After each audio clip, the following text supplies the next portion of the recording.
లేదండి, ఒప్పందం ప్రకారం ఈ 5 సంవత్సరాలు మాత్రం చంద్రబాబు నాయుడు గారే సీఎం గా కొనసాగుతారు. ఆ ఒప్పందం ప్రకారమే పవన్ కళ్యాణ్ గారు మద్దతు ఇస్తున్నారు. దాన్ని జవదాట ఒకవేళ వచ్చే ఎన్నికల్లో లోకేష్ గారిని సీఎం అని చేస్తే ముందే ప్రకటించి వస్తాం కానీ ప్రస్తుతానికి లోకేష్ గారు సీఎం అనేది, చంద్రబాబు నాయుడు గారు ప్రధాని అనేది, ఉప ప్రధాని అనేది ఉట్టిదని తెలుగుదేశం సీనియర్ పార్టీ వర్గాలు, సీనియర్ నాయకులు చెప్తున్నారు. నేను దాన్ని కొంతవరకు నమ్ముతా. అంటే ఏబిఎన్ లాంటిది దాంట్లో ఎందుకు వస్తున్నాయంటే, ఏబిఎన్ ఆంధ్రజ్యోతి గారు రాధాకృష్ణ గారికి కూడా టీటీడీ చైర్మన్ ఇచ్చి ఉంటే అయినా కూడా కూటమి కలిసి ఉండాలి అనేవారు, కానీ ఇటువంటి వార్తలు వండి వార్చేవారు కాదు. ఇప్పుడు అంబటి రాంబాబు గారు చేస్తున్నారంటే ఖచ్చితంగా చేస్తారు.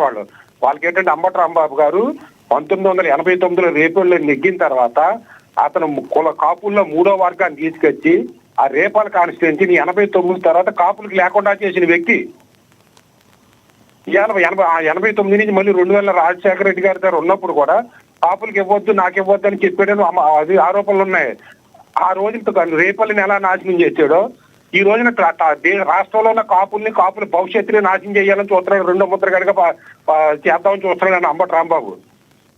ఆయన ఖచ్చితంగా కాపులు విడిపోయినా, లేదా కమ్మ కాపు కొట్టుకున్నా, లేదా తెలుగుదేశం జనసేన విడిపోయినా కానీ వైసీపీ అధికారులకు వస్తుంది రాదు అని, లేకపోతే వైసీపీ అధికారులకు రాదు అని జగన్మోహన్ రెడ్డి గారికి తెలుసు, రాంబాబు గారికి తెలుసు. అయితే ఇక్కడ తెలుగుదేశం కానీ వైసీపీ కానీ తెలుగుదేశం కానీ జనసేన కానీ గుర్తించుకోవాల్సింది ఏంటంటే, తెలుగుదేశం చరిత్రలో ఒక 83 ఎన్నికల్లో తప్పించి ఇప్పటి వరకు కూడా ఒంటరిగా పోటీ చేసి గెలిచి సీఎం అయిన దాఖలాలు లేవు. పొత్తులు ఉంటే తప్ప తెలుగుదేశం అధికారులకు రాలేదు. 2014లో పవన్ కళ్యాణ్ లేకపోతే తెలుగుదేశం అధికారులకు వచ్చి ఉండేది కాదు. 2024లో పవన్ కళ్యాణ్ లేకపోతే ఇవాళ తెలుగుదేశం అధికారులకు వచ్చి ఉండేది కాదు. చంద్రబాబు నాయుడు గారు సీఎం అయ్యి ఉండేవారు కాదు. లోకేష్ గారు ఇవాళ ఒక షాడో సీఎం కింద చాలా మంది అయ్యి ఉండేవారు కాదు.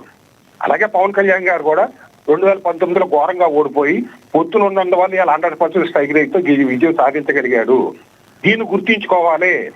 మరో పాయింట్ ఏంటంటే, ఇందాక తెలుగుదేశం అధికార ప్రతినిధి విజయభాస్కర్ రెడ్డి గారు చెప్పినట్టుగా కాపు సామాజిక వర్గం కానీ లేదా కాపు సామాజిక వర్గాలు కానీ సీఎం కావాలని కోరుకుంటున్నారో, పవన్ కళ్యాణ్ సీఎం అవుతాడనే కూటమిలో కాపులందరూ ఓట్లేశారు, మిగిలిన వర్గాలలో ఓట్లేశారు. దాన్ని మర్చిపోయి చంద్రబాబు నాయుడు గారు డిప్యూటీ ప్రధాని, లోకేష్ గారేమో సీఎం, లేదా నా భువనేశ్వర్ గారమ్మ రాష్ట్ర గవర్నర్, బ్రాహ్మణి గారమ్మ ఫైనాన్స్ మినిస్టర్ అనుకోవచ్చు. అధికారాలకు ఉందా, మెజార్టీ అడుగుతున్నారు. విజయశేఖర్ రెడ్డి గారు నా పాయింట్ అయిపోయినాడు. ఇంకొక పాయింట్, పవన్ కళ్యాణ్ గారు సహించే సహనం కూడా ఉండొచ్చు. పవన్ కళ్యాణ్ గారు సహించిన చంద్రబాబు నాయుడు గారు కానీ తెలుగుదేశం కానీ అలా పనిచేసుకున్నా రేపొద్దున 2029 ఎన్నికల్లో జగన్మోహన్ రెడ్డి గారు అధికారులకు రావడం ఖాయం, అంబటి రాంబాబు గారు గెంతులేయడం ఖాయం. మళ్ళీ ఒకసారి రాక్షస పరిపాలన ఏంటో అది తెలుగుదేశం శ్రేయోభిలాషులు, తెలుగుదేశం వ్యాపారవేత్తలు, రాష్ట్ర యావత్ ప్రజలు సవి చూడబోతున్నారని నేను హెచ్చరిస్తున్నా. రైట్, శేఖర్ రెడ్డి గారు ఏదో అడుగుతున్నారు మిమ్మల్ని. చూడండి, రామరాజ్యం రాక్షస రాజ్యం వచ్చేది, ఇప్పుడు వచ్చేది రామరాజ్యం అనుకోండి, రాక్షస ఏదో రాజ్యం.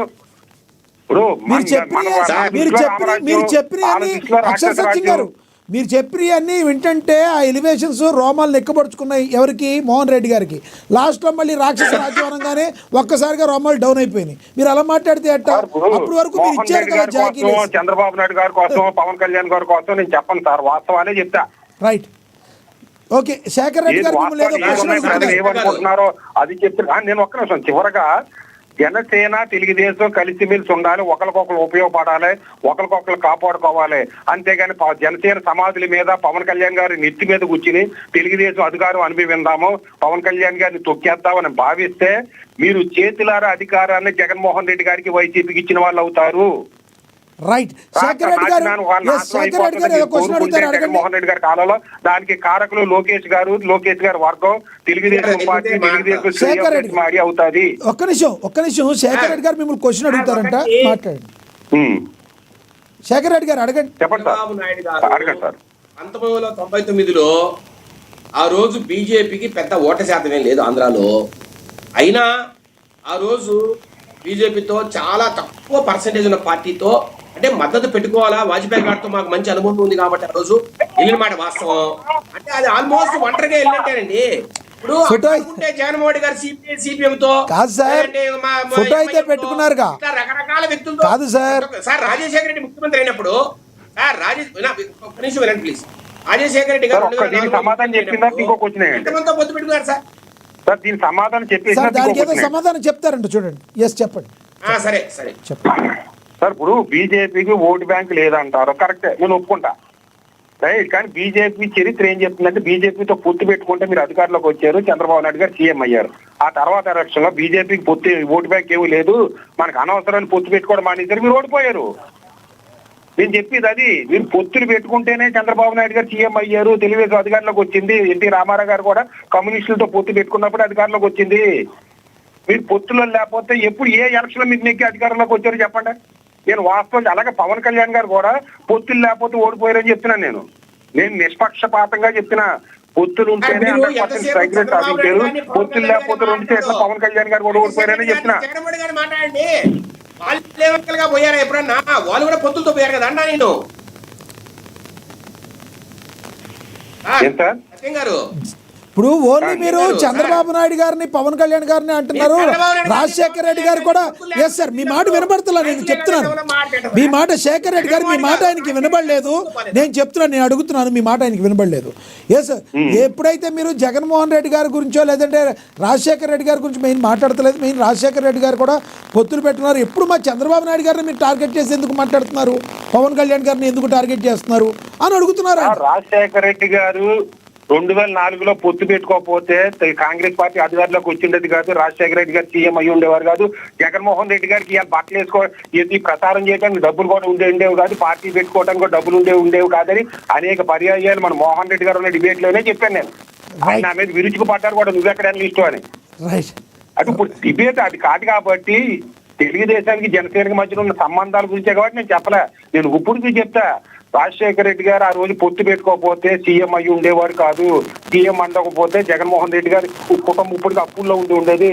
2004కి అప్పుల్లో ఉందని అందరికీ తెలుసు. ఈ రోజు 1,000 కోట్లు రావడానికి కారణం ఆ రోజు అధికారం కూడా కారణం. సంపాదించారు వేరే డిబేట్.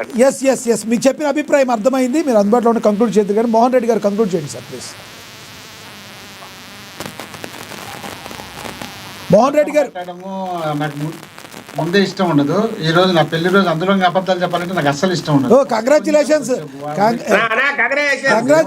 మోహన్ రెడ్డి గారు, ఫస్ట్ ఆఫ్ ఆల్ 200 హ్యాపీగా ఉండాలి మీరు. చెప్పడానికి మా ఛానల్ నుంచి చెప్పడం నాకు ఇష్టం ఉండదు కాబట్టి ఈ రోజు మళ్ళీ చెప్పడం అంటే అస్సలు ఇష్టం ఉండదు. Right thank you. ఇప్పుడు లక్ష్మీకాంత్ గారు మాట్లాడేటప్పుడు ఏందేందో ఎందుకు మాట్లాడుతున్నాడో ఆయనకి అర్థం కాకుండా మాట్లాడుతున్నాడు. దాన్ని ఏం మాట్లాడో నాకు అర్థం కావడం లేదు. ఎక్కడో ఆడ కూర్చొని ఇక్కడేందో రాష్ట్రంలో జరుగుతానని చెప్పి, ఇక్కడేందో బ్రహ్మాండంగా అభివృద్ధి జరుగుతానని, దానికి డిబేట్ అని చెప్పి, ఆ డిబేట్కి నాతోనే వచ్చానని చెప్పి, నీ ఇష్టం వచ్చిన ఒక టైం మన ఇద్దరమే కూర్చుందాం, ఆయనకి పిలిచావు, మన లక్ష్మీనాథ్ గారినే పిలుద్దాం, మన ఇద్దరమే డిబేట్లో కూర్చుందాం. మీరేం చేసినారు, మేమేం చేసినాం, మీతో ఎంత శాంతి భద్రతలు ఉన్నా, మాలో ఎంత శాంతి భద్రతలు జరిగినాయి, వాటన్నిటిని డిస్కషన్ చేద్దాం. అది ఒక టైం ఆయన